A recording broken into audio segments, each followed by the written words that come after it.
And this event makes an astonishing point to all the young musicians in the world that sales are not the be-all and end-all of rock and roll.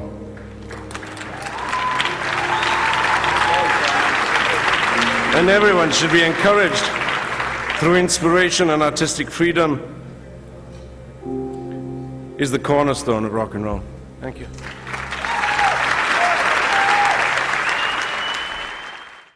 케일이 떠난 후 1968년 10월 뉴욕의 맥스켄자시티에서 새롭게 더그 율이라는 뮤지션이 합류하여 그 빈자리를 채웠는데요.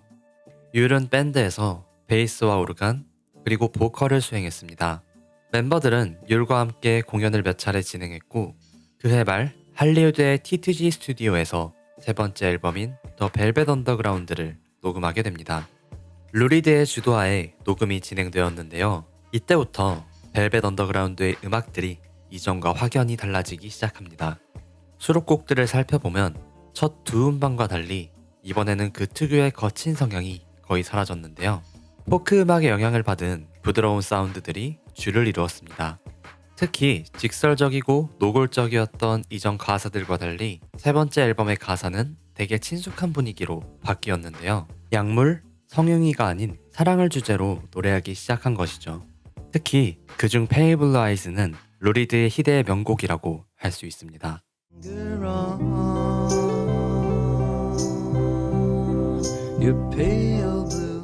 또 이번에는 여러 멤버들이 보컬에 참여했는데요.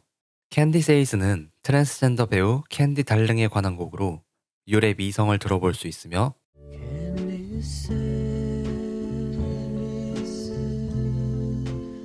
애프터 아워스에서는 모터커의 목소리를 들어볼 수 있습니다.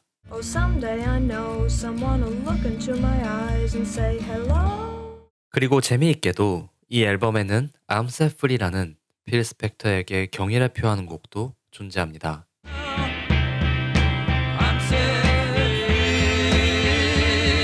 이렇게 수록곡들을 살펴보고 나니 확실히 이전 앨범과의 차이가 느껴지는 것 같지 않나요?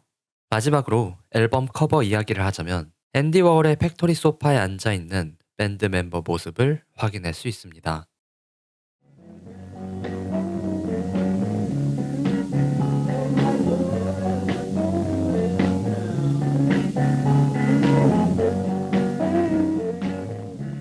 자, 이렇게 노선을 바꾼 벨벳 언더그라운드는 연이은 실패를 끊어낼 수 있었을까요?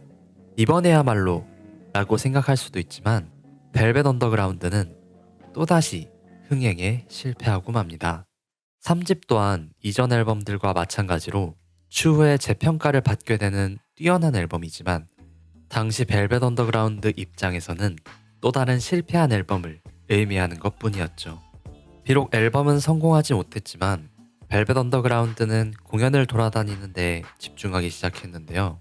과거 앨범 곡들을 재작업하여 연주하거나 추후 앨범에 실리게 될 곡들을 선보이기도 했죠.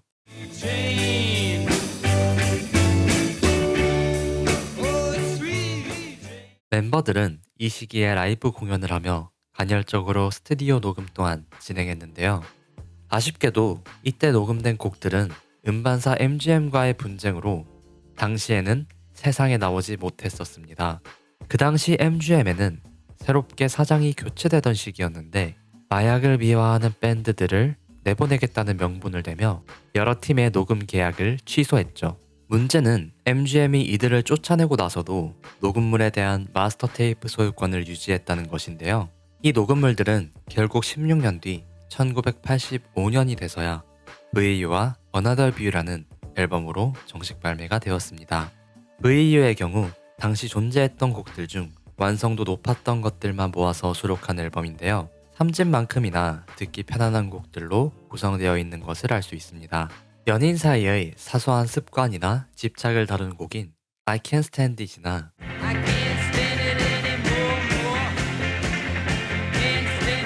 스테파니 세이스 같이 정체성의 혼란과 고립감을 다루기도 하고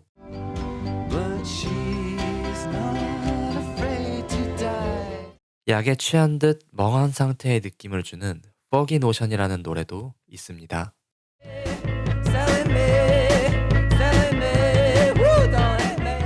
그리고 당시 총격을 당한 앤디 워홀에서 영감을 받은 앤디's Chest라는 곡도 있습니다. Instead of a dentured ocelot on a leash, I'd rather be a kite. 어찌되었건 이 노래들도 전부 당시엔 들어볼 수 없었고 벨벳 언더그라운드가 마주한 결과는 MGM과의 계약 해지였습니다. 1970년 대략 4월쯤 밴드는 새롭게 코틸리언 레코드라는 회사와 계약을 맺게 되었습니다. 당시 레코드사는 Loaded with Hits, 즉 히트곡들로 가득한 앨범을 제작해달라고 요청했는데요. 여기서 벨벳 언더그라운드의 네 번째 앨범 로디드의 이름이 지어졌다고 합니다. 4집 로디드는 더그 율의 역할이 컸던 앨범이기도 한데요. 당시 터커가 출산 문제로 자리를 비웠고 모리슨 또한 학업과 병행하느라 작업에 집중하지 못했죠. 이에 율은 드럼을 연주하기도 했고 로디드 앨범의 여러 수록곡에서 리드 보컬을 맡거나 모든 베이스와 피아노 연주를 담당하기도 했습니다. 그리고 이렇게 녹음을 진행하면서 벨벳 언더그라운드는 뉴욕의 나이트클럽 맥스 캔자스시티에서 1970년 6월부터 8월까지 공연권을 확보했는데요. 이때의 라이브 공연은 비공식적으로 녹음되었고 1972년에 라이브 앳 맥스 캔자스시티로 발매되어 들어볼 수 있게 되었습니다.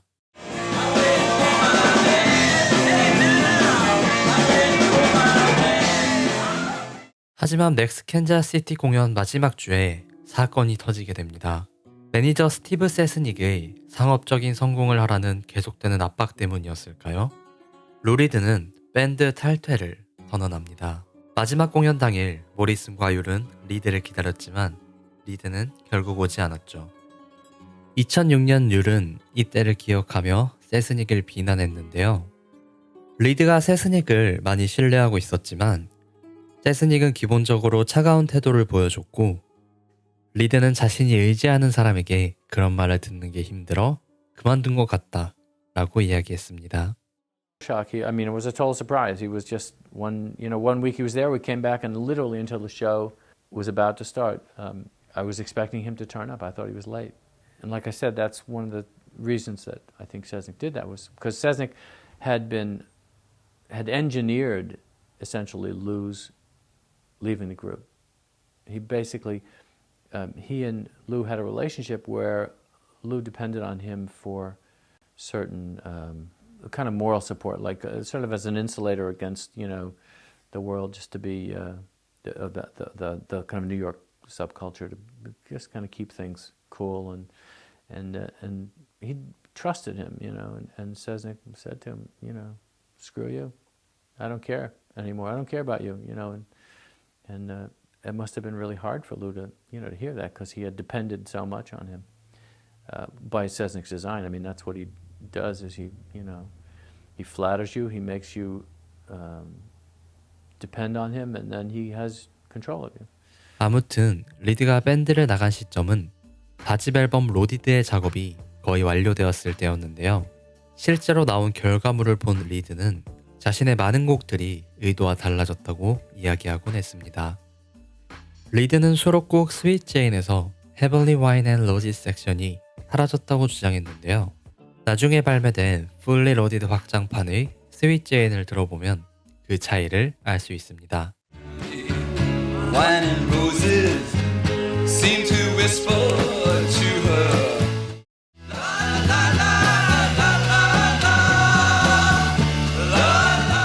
4집 앨범의 수록곡들에 대해 좀 더 살펴보자면 오프닝 3곡이 좋기로 정말 유명한데요. 이별 후 찾아오는 허무함을 담은 Who Loves the Sun, Here's what it does since you broke my heart. 일상의 아름다움을 노래하고 상징적인 기타 리프로 유명한 스윗 제인,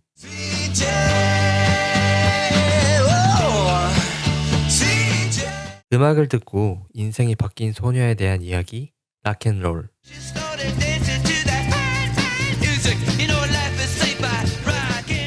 그로 이어지는 3개 오프닝 곡은 현재 훌륭한 평가를 받고 있습니다. 그리고 I Found a Reason이란 노래를 들어보면 부함 느낌이 난다는 것을 알 수 있는데요.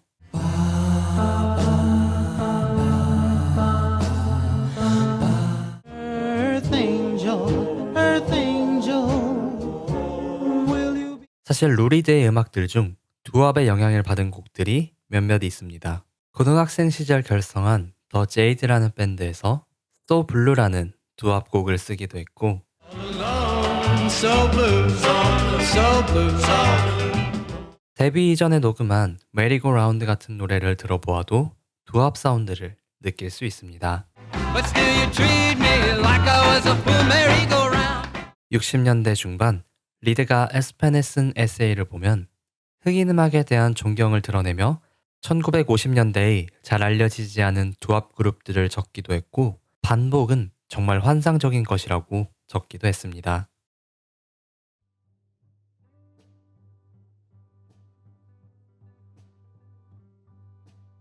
우여곡절 끝에 만들어낸 네 번째 앨범 벨벳 언더그라운드는 이번에야말로 히트 앨범을 만들 수 있었을까요?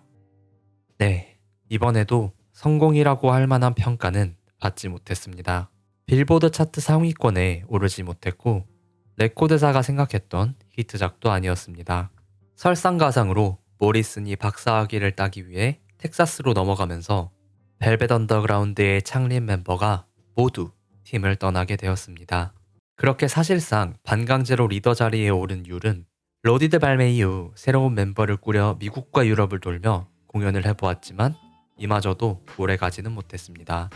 그리고 약 1년 남짓의 시간이 지나 1972년 5월 앞서 설명했던 캔자스시티 라이브 공연 앨범이 발매되었을 때 유럽에서 벨벳 언더그라운드의 관심도가 높아지기 시작했는데요. 매니저 세스닉은 이를 놓치지 않고 1972년 11월 영국에서 몇 차례 홍보 공연을 잡게 되었습니다. 세스닉의 연락을 받은 율은 급하게 멤버를 꾸려 런던으로 이동했는데요. 어처구니 없게도 정작 런던에 도착했을 때 밴드를 관리해야 할 세스닉은 그곳에 없었습니다. 결국 율은 비행기 표값을 벌기 위해 몇 차례 공연을 해야 했고 1972년 12월에 겨우 미국으로 돌아갈 수 있었죠. 그리고 율은 즉시 밴드를 탈퇴했습니다. 한 가지 재미있는 점은 11월에 율이 런던에 있을 때 딥퍼플의 드러머 이언 페이스와 몇몇 뮤지션의 도움을 받아 사실상 혼자서 벨벳 언더그라운드라는 이름으로 스퀴즈라는 앨범을 발매하기도 했는데요. 이 과정 또한 세스닉에 의해 원활하게 진행되지 못했습니다. 세스닉은 앨범 트랙 믹싱 작업에 율을 참여하지 못하게 하기도 했고 율이 모터커를 드러머로 데려오고 싶다고 하자 너무 비싸다며 거절하기도 했습니다. 율은 이때를 회상하며 세스닉이 밴드를 돈도 장비도 없이 영국에 버려두고 알아서 돌아오게 만들었다고 했는데요. 심지어 급여를 한 푼도 받지 못하고 대신 스퀴즈 앨범 6장을 주었다고 합니다. 원래 저작권 협회와 계약을 하면 선급금을 받게 되는데 세스닉은 자신이 계약을 체결하고 불쌍한 율의 이름을 서명하여 돈을 가로챘다고 합니다.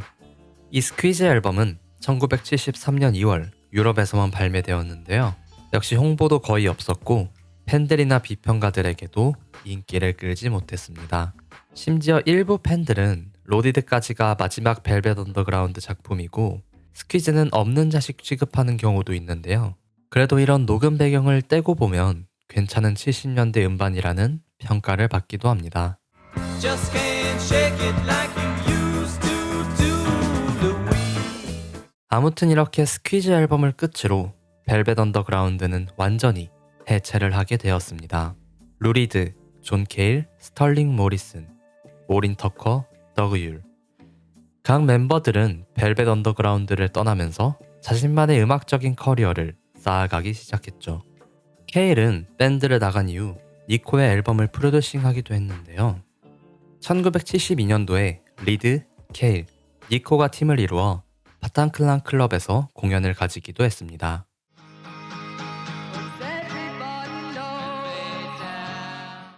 터커는 가정을 꾸려 아이를 키웠는데 1980년이 돼서야 소규모로 공연을 하며 음악업계에 복귀했고 모리스는 텍사스에서 교수 생활을 하다가 터커의 밴드에 참여하여 활동을 다시 시작했습니다.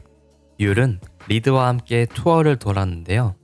리드의 앨범 작업에 참여하기도 했습니다. 그리고 아주 오랜 시간이 지나 1990년 루리드와 존 케일이 1987년 사망한 앤디 워홀을 추모하는 Songs for Drel라를 발표했는데요. I know this is late in coming, but it's the only way I know. Hello, it's me. Good night, Andy.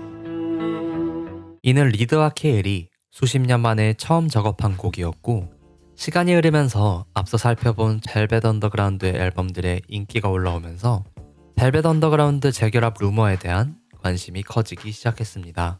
결국 1992년 리드, 케일, 모리슨, 터커 이 원년 멤버들이 공식적으로 재결합을 하게 되는데요. 이때 모리슨이 뮬도 함께해야 한다고 했지만 받아들여지지 않았다고 이야기되기도 합니다. 어쨌거나 율은 아쉽게 되었지만 1993년 6월을 시작으로 유럽 투어를 돌게 되었고 다시 활동을 이어나가는가 했으나 MTV 언플러그드 공연을 위해 뉴욕에 돌아왔을 때 리드와 케일이 또 갈등을 일으켰습니다. 마치 헤어졌다 다시 사귄 연인들처럼 본격적인 활동을 시작한 지 고작 한 달 만에 멤버들은 흩어지게 됩니다.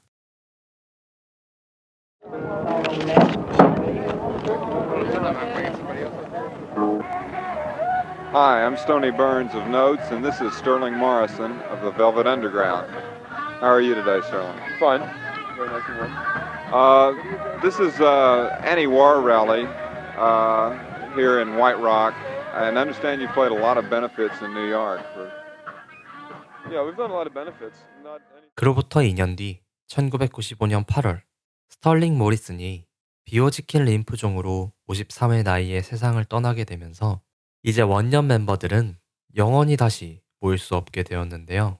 그로부터 1년 뒤 벨벳 언더그라운드가 로큰롤 명예의 전당에 헌액되었을 때 리드, 케일, 터커가 마지막으로 모여 모리슨을 추모하는 곡 Last Night I Said Goodbye to My Friends를 연주했습니다. 이때 율은 벨벳 언더그라운드 원년 멤버로 인정받지 못해 헌액 대상에서 제외되었고 참석하지 못했다고 하네요. Maureen Tucker, God bless you. Congratulations. Ruby. Congratulations. John Cale and Mrs. Sterling Morrison. God bless you. Congratulations.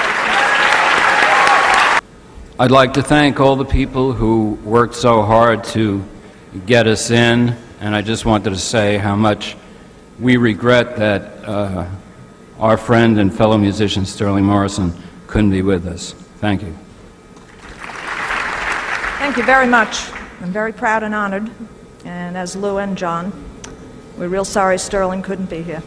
Thank you. This, of course, is shared by three other people, Sterling, Nico, and Andy. And this event makes an astonishing point to all the young musicians in the world that sales are not the be-all and end-all of rock and roll.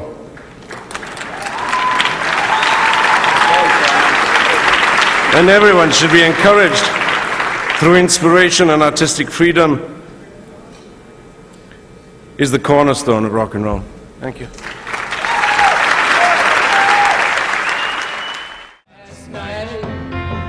I said goodbye to my friend. Last night I said goodbye to my friend. Last night I said goodbye to my friend.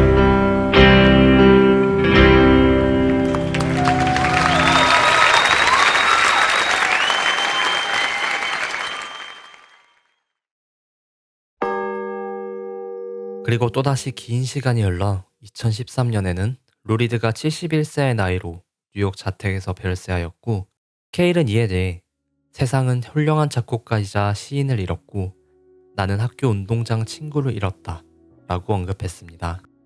재결합의 조짐이 있었지만 결국 같은 이유로 또 다시 멤버들은 헤어졌고 시간은 야속하게도 그들을 기다려주지 않아 벨벳 언더그라운드는 전설로 남게 되었습니다. 1964년 결성된 벨벳 언더그라운드는 짧은 기간 활동했지만 그 사이 수많은 영역을 개척한 록그룹입니다. 아트록이라고 불린 그들의 음악은 당시 주류였던 히피 문화를 거부하고 기본 형식을 파괴하는 모습을 보여주었습니다. 그리고 그런 벨벳 언더그라운드의 아방가르드한 음악과 노골적인 가사는 비록 당시에 받아들여지지는 못했지만 다른 실험적 록 그룹보다 훨씬 뛰어난 음악성을 보여주었고 후에 펑크록 같은 장르가 크게 퍼지게 되면서 그들의 시기초라는 이름이 붙으며 재평가를 받게 되었죠. 이렇게 벨벳 언더그라운드는 기존에 없었던 음악의 새로운 길을 완성도 높게 열었다는 점에서 록 역사에 높은 평가를 받는 밴드라고 할 수 있습니다.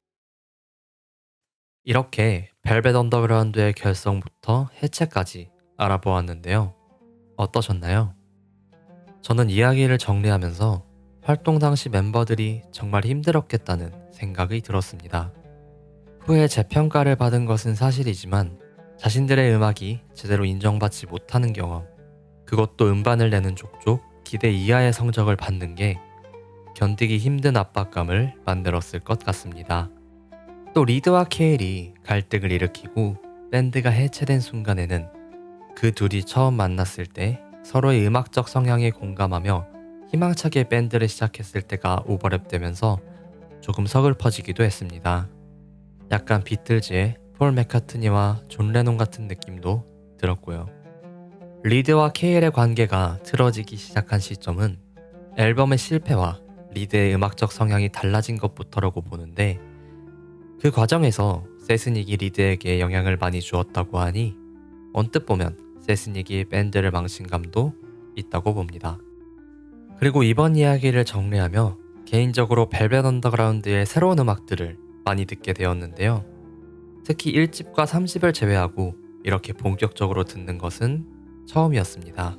거기에 밴드가 음악적 노선을 바꾼 이전과 이후 이야기를 알고 다시 노래를 들어보니 벨벳 언더그라운드의 음악에 담은 의도가 확실하게 느껴져 더 재미있다고 생각하기도 했습니다. 네, 잡담이 길었네요. 그럼 이쯤에서 벨벳 언더그라운드 이야기는 마치도록 하겠습니다. 시청해주셔서 감사합니다.